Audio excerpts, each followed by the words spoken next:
Hello friend, welcome to my YouTube channel technical question hub. मैं हूं रंजन और मैं लेकर आया दोस्तों NPCL 2023 का जो अभी रिसेंटली जो रिजल्ट निकला है, तो उसके बारे में थोड़ा सा कि क्या उसका कट ऑफ रहा होगा और जो है जो बच्चे सेलेक्ट हुए उनकी क्या क्या जो है एक तरह से स्ट्रेंथ थी। जो बच्चे सेलेक्ट नहीं हुए तो उनकी क्या जो है वीकनेस थी उसके बारे में। और इस वीडियो को बनाने का एक प्रीवियस जो है क्वेश्चन क्या क्या NPCL में पूछे गए थे वो भी मैंने जो है स्किल टेस्ट का वो भी मैंने क्वेश्चन इसमें लिख दिया है। और वीडियो बनाने का मेन मोटिव मेरा जो है दो था, क्योंकि पहला मोटिव ये था कि कुछ जो है बच्चे बहुत ही होपलेस थे जिनका नहीं हुआ था। बोल रहे थे कि सर जो है हमने बहुत ही जो है अच्छा हमारा पेपर गया फिर भी हमारा नहीं हुआ, पता ना क्या वजह रही। और दूसरा जो है कुछ लोग इतने होपलेस हो गए थे कि जैसे बोल रहे थे कि हमने इतनी दूर एग्ज़ाम देने गए, इतना ट्रेवल में इतना जो है हमने ट्रेवल में इतना हमने जो है झेला कि कैसे कैसे गए और किस तरह से हमने एग्ज़ाम दिया फिर भी उसका कुछ इम्पैक्ट नहीं मिला, तो अगली बार हम एग्ज़ाम देने ही नहीं जाएंगे। तो बहुत सारी जो है एक तरह से लैक ऑफ मोटिवेशन बच्चों में देखने को मिला मुझे। और बस उन्हीं के लिए थोड़ा सा मैं वीडियो बना रहा हूँ कि क्या गलती रही होगी, आगे क्या कर सकते हैं। अगर आप जो है आपको लगता है कि आपका एक अच्छा गया है फिर भी नेगेटिव जो है रिजल्ट आपको मिला, तो क्या कर सकते हैं। तो इन सब चीज़ों के बारे में पहले जो है हम डिस्कस करेंगे। अब जो है सबसे पहले जो हमारा प्रीवियस ईयर के स्किल टेस्ट में जो क्वेश्चन पूछे गए थे उसके बारे में जानेंगे। और जो लोग सेलेक्ट हुए हैं उनको जो है बहुत बहुत जो है बधाई एक तरह से। उनके लिए जो है मैं क्वेश्चन ला दिया हूँ कि जो है जो पूछे गए थे प्रीवियस जो है स्किल टेस्ट के दौरान, तो क्वेश्चन जो है थोड़ा टफ लेवल से पूछे गए थे। मैंने जो है अभी तक जो वीडियो बनाते वक्त जो है NPCL में जो इंटरव्यू दिए हैं 2-3 बच्चे उनसे मैं पूछा था, तो जो कॉमन क्वेश्चन है मैंने जो है 7 क्वेश्चन जो है उससे कलेक्ट लिया है। और कुछ थोड़ा अजीबो गरीब क्वेश्चन है, डिप्लोमा से थोड़ा सा हाई लेवल में जाएंगे तो ये क्वेश्चन पूछे जाएंगे, लेकिन ये पूछे गए थे तो मैं आपको बता दे रहा हूँ। पहला जो क्वेश्चन था जो है स्किल टेस्ट का कि assumption for the heat exchanger, heat exchanger की जो एजप्शंस हैं वो क्या क्या हैं, ठीक है। तो आप जो डिप्लोमा में के गवानी वगैरह में ये एजप्शन वगैरह नहीं है, ये सब चीज़ें जो है बीटेक में जाएंगे तो हीट एक्सचेंजर का क्या एजप्शन है तो वो सब उसमें मिलेगा। दूसरा जो NPCL के बारे में जो है हिस्ट्री पूछी गई थी कि क्या है मतलब इसके बारे में थोड़ा बताओ कि जो जहाँ पे आए हो इसके बारे में क्या जानते हो, तो उसके बारे में थोड़ा पूछा गया था। जो ये मैक्सिमम आ सकता है कि रिपीट भी हो सकता है, ये तो 100% रिपीटेबल ही है कि जो है एक्सप्लेन न्यूक्लियर पावर प्लांट, क्योंकि NPCI एटोमेटिक जो है एटॉमिक एनर्जी है इसमें। तो उसमें जो है न्यूक्लियर पावर प्लांट क्या है, कैसे वर्क करता है, क्या क्या इक्विपमेंट है, उसका बेसिक प्रिंसिपल क्या है, इसके बारे में तो जो है जानना बेहद ज़रूरी है। तो ये 3 क्वेश्चन हो गए। चौथा क्वेश्चन ये पूछा था कि ड्राइविंग फोर्स क्या होता है, हीट ट्रांसफ़र में ड्राइविंग फोर्स क्या है, मास ट्रांसफ़र में ड्राइविंग फोर्स क्या है, ठीक है। और 5वां क्वेश्चन था कि काइनेमेटिक विस्कोसिटी और डायनामिक विस्कोसिटी में अंतर क्या है, और अंतर को जो है प्रेशर बढ़ाने पे, टेम्परेचर बढ़ाने पे, ठीक है, इन सब को लेके यूनिट से लेके हर एक चीज़ को एकदम खोल के रख दिया था, है ना। तो ये आपको क्लियर करना है, ठीक है। और एक जो है ये भी जो है थोड़ा हाई लेवल का है, डिप्लोमा बेसिस का क्वेश्चन नहीं है।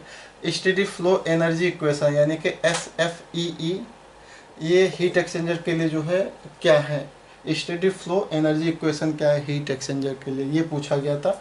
उसके अलावा जो है कंडक्शन में पूछा गया था कि जो कंडक्शन है मोड ऑफ हीट ट्रांसफ़र में आपने पढ़ा होगा कंडक्शन, रेडिएशन, कन्वेक्शन।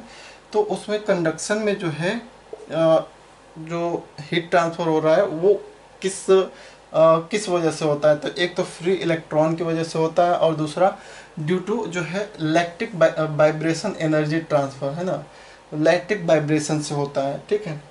और इसके अलावा जो इसी में पूछा था कि मोड ऑफ हीट ट्रांसफ़र कितने टाइप के होते हैं, तो ये 3 टाइप के होते हैं, आयनिक कंडक्शन, इलेक्ट्रिक कंडक्शन और जो है हीट कंडक्शन।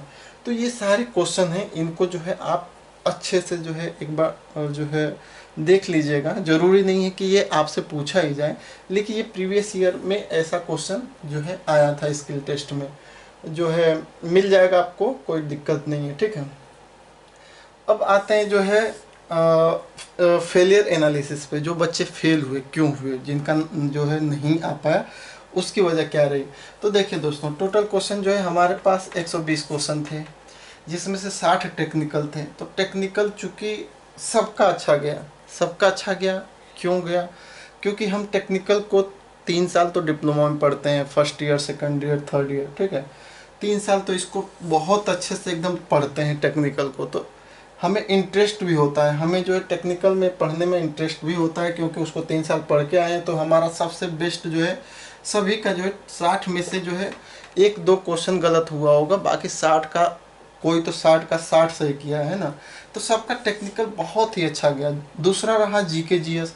जीके जीएस इतना जो है इजी था कि इसमें भी आपका मैक्सिमम इसमें नंबर आपने जो है अचीव किए होंगे, क्योंकि ये भी बहुत ही इजी था, है कि नहीं। जो है उसके अलावा जो है मैथ और रीजनिंग की, अगर मान लीजिए 20 क्वेश्चन, इसमें बहुत मैथ और रीजनिंग में बिल्कुल दम ही नहीं था, है ना। 1045 का मान पूछा था, वो आपको बता ही दिया हूँ कितना इजी इजी क्वेश्चन इन सब में आया था, ठीक है। तो मैथ में कोई दम नहीं है, यानी कि जो कट ऑफ रेंज है वो समझ लीजिए कि 100 तो है ही, 100 तो मिनिमम मान के चले, क्योंकि ये भी इजी, ये भी इजी, ये भी इजी। अब जो है गलती कहाँ पे हुई है, मतलब कि किस में बच्चे जो है ज़्यादा रिजेक्ट हुए हैं, वो है दोस्तों इंग्लिश ग्रामर। इंग्लिश ग्रामर के 20 क्वेश्चन थे, और चूँकि जो इंग्लिश जो है बोर्ड से नहीं थे, तो उनको जो है इंग्लिश ग्रामर समझ में नहीं आया। इंग्लिश ग्रामर के क्वेश्चन भी बहुत थोड़े टफ लेवल के थे, है ना। तो बहुत बच्चों का जो रिजेक्शन हुआ है वो इंग्लिश ग्रामर में जो है हुआ है। और एक चीज़ और है कि जो बच्चे सेलेक्ट हुए हैं और जो सेलेक्ट नहीं हो पाए हैं, उसका मेन ज़्यादा नंबर से मार्जिन नहीं है, 1, 2 या 3, मैक्सिमम जो है 1 नंबर, 2 नंबर या 3 नंबर, इन्हीं से मार्जिन है बस। मतलब कि जो पास हुए हैं उनका 1 नंबर ज़्यादा हुआ होगा, या 2 नंबर वो ज़्यादा रहा होगा, या 3 नंबर ज़्यादा रहा होगा जिसको शॉर्टलिस्ट किया गया है। ये मत सोचिए कि जो है बहुत ज़्यादा डिफरेंस से जो है ये एक जो है कट ऑफ बनी होगी, नहीं। इसमें बहुत ही मिनिमम, यानी 1, 2, 3 नंबर का ही डिफरेंट रहा होगा, क्योंकि जो है ये सबके सही हैं। जो है टेक्निकल, नॉन टेक्निकल में मैथ, रीजनिंग और जीके जीएस, ये सबके हैं, बस ये ले डूबी है इंग्लिश ग्रामर, ठीक है। वो कहते हैं ना दोस्तों कि अगर एक नाव में एक छोटा सा छेद हो तो पूरी नाव को वो डुबो ले जाता है। तो ये इंग्लिश ग्रामर वही किया, वो जो है वही छोटा सा छेद वाला काम किया, नाव को पूरी तरह से ले डूबा। और जो लोग सेलेक्ट नहीं हुए, मैक्सिमम उन लोगों का यही कहना है कि इंग्लिश ग्रामर हमारा सही नहीं हुआ, ठीक है। इसके बावजूद भी अगर आपको लग रहा है कि भैया हमने इंग्लिश ग्रामर भी सही किए, मैथ, रीजनिंग, जीके जीएस और टेक्निकल ये सब सही किए, तो अब जो है फिर भी मेरा नहीं आया, अगर आप 100% कॉन्फिडेंट हो इसके लिए, तो आपको एक उपाय बताता हूँ जो हम जो है मैंने खुद किया है। कि अगर आपको लगता है कि जो है बोर्ड की वजह से जो है मैंने सब कुछ सही किया लेकिन नेगेटिव रिजल्ट मिला, तो आप एक काम कर सकते हो, आप ऑनलाइन आरटीआई डाल सकते हो। आरटीआई जो है ऑनलाइन जाएंगे वेबसाइट पे, उसके बाद ऑनलाइन आरटीआई डाल देंगे। बहुत इजी है, 10 रुपये का चार्ज लगेगा, और जो है विथ इन मंथ जो है आपको पता चल जाएगा कि उसमें आप आरटीआई डालोगे तो बस 2 चीज़ उसमें बस पूछ सकते हो। एक तो आपका ऑब्टेन मार्क क्या था, और जो है एससी, एसटी, ओबीसी या जनरल का जो है कैटेगरी जो है कट ऑफ कितना गया था। तो ये 2 चीज़ क्वेश्चन पूछ के आरटीआई डाल सकते हो, लेकिन वो तब डालिए जब आप 100% जो है श्योर हो कि हाँ हमने सही ही किया है और मेरे हिसाब से ये गलत आया है। ऐसा नहीं है कि आपको आपकी वीकनेस मालूम है फिर भी आप आरटीआई डाल दो, तो आरटीआई डालना एक निगेटिव थोड़ा सा इम्पैक्ट जाएगा, क्योंकि अगर आप मैक्सिमम श्योर हो तभी आप डालिएगा। आरटीआई डालने का बहुत इजी वो है, मैं इसमें डाला हूँ, मुझे तो मैं आरटीआई डाल दिया हूँ। मेरा जो है डालने का मतलब ये है ताकि मैं जो है नेक्स्ट टाइम, मेरा काम है वीडियो बनाना, तो वीडियो में क्या कैटेगरी थी, कैटेगरी वाइज कट ऑफ कितनी थी, तो वो इजीली ईजिली पता हो जाता है जब मैं आरटीआई डालता हूँ और क्वेश्चन पूछता हूँ कि मेरा नंबर कितना था और जो है जो कट ऑफ कितनी गई थी, तो वो लिख के आ जाता है। तो वो मेरी नेक्स्ट वीडियो जब मैं बनाऊँगा यूट्यूब पे डालूँगा तो उसके लिए थोड़ा हेल्पफुल हो जाएगी, क्योंकि वो एकदम एक्यूरेट इन्फॉर्मेशन मिल जाती है। तो इसलिए मैंने आरटीआई डाल दिया है। आपको अगर जो है कैसे डालना है, तो मैं जो है अपने जो टेलीग्राम में है उसमें जो है उसका स्क्रीनशॉट करके भेज दूंगा, वैसे ही भर दीजिएगा, हो जाएगा, ठीक है। लेकिन तब जब आप जो है श्योर हो कि आप बहुत ही सही किए हो लेकिन गलत रिजल्ट आया, लेकिन ऐसा बहुत कम मिलता है कि आप बहुत सही हो और गलत हो जाए, ये ऐसा नहीं है। जो भी दिया होगा वो सही ही दिया होगा, ठीक है। तो दो चीज़ हमने डिस्कस कर लिया, प्रीवियस ईयर क्वेश्चन डिस्कस कर लिया, आप फेल क्यों हुए उसका डिस्कस कर लिया। और आगे जो है एक चीज़ बस इसमें रहा है लोगों का कि आपने जो है हार्ड वर्क जो है 90% दिया अपना हार्ड। देखिए कोई भी सक्सेस जो है, सक्सेस के पीछे दो चीज़ छुपी होती है, एक हार्ड वर्क, और हार्ड वर्क होता है 90%। 90% आपके हार्ड वर्क पे डिपेंड करता है सक्सेस मिलना या ना मिलना, और 10% जो है लक पे डिपेंड करता है, यानी कि जो किस्मत जिसे कहते हैं, किस्मत कह लीजिए, है ना।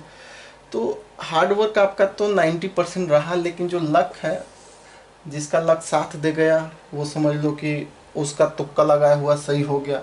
जिसका लक खराब रहा तो वहीं जो तुक्का मार के आया वो गलत हो गया, ठीक है ना। तो एक कहावत भी है कि जब अगर किस्मत खराब हो तो अगर आप हाथी पे भी बैठे हो तो भी आपको कुत्ता काट लेता है ना। तो कुछ लोगों को यही कुत्ता ही काट लिया, जो है एक तरह से कह सकते हैं, क्योंकि उन्होंने तुक्का मारा होगा इंग्लिश ग्रामर में या किसी और में जो नहीं आया होगा, वो तुक्का लगा नहीं, तो इसलिए वो जो है रिजेक्ट हो गए। और कुछ लोग जो है तुक्का मारे उसका सही हो गया तो वो सेलेक्ट हो गए। तो कुछ लक का भी इसमें साथ था, हार्ड वर्क के साथ साथ लक का भी बहुत होता है, मतलब इम्पोर्टेंस होती है, ठीक है। तो अब करना क्या है, करना कुछ नहीं है दोस्तों। अब जो इंग्लिश ग्रामर पे भी फोकस कीजिए, आदत बदलिए, आदत अपना चेंज कीजिए, क्योंकि हम लोग जो है जो हमें आती है वही चीज़ करते हैं, जो नहीं आती उसको छोड़ देते हैं। वो आदत चेंज कीजिए। इंग्लिश ग्रामर भी अब देखिए, मैथ रीजनिंग भी देखिए, जीके जीएस भी देखिए। टेक्निकल तो आप 3 साल पढ़ के आए हो, ओपी गुप्ता रटते आए हो, या कोई भी चीज़, तो वो छोड़िए। अब वो टेक्निकल हर कोई कर लेता है, अब नॉन टेक पे फोकस कीजिए और होपलेस मत होइए। 3 या 4 ऐसे कमेंट आए थे जो व्हाट्सएप पे, कुछ लोगों का फ़ोन भी आया था कि सर बहुत जो है पता ना कहाँ से गड़बड़ी हुई, तो उनको मैं शायद जो है समझा पाया कि ये चीज़ें हुई थी, ठीक है। बाकी जो है जिनका सिलेक्शन हुआ है, ये इस क्वेश्चन को एक बार थोड़ा सा देख लेंगे, बहुत इजी है, मिल जाएगा आपको। ये ज़रूरी नहीं है कि यही क्वेश्चन पूछा जाए, लेकिन ऐसे क्वेश्चन पूछा गया था थोड़ा सा कि थोड़ा सा उच्च लेवल का है, बीटेक लेवल का, ठीक है। मिलते हैं दोस्तों नेक्स्ट वीडियो में। Thanks for watching. जय हिंद।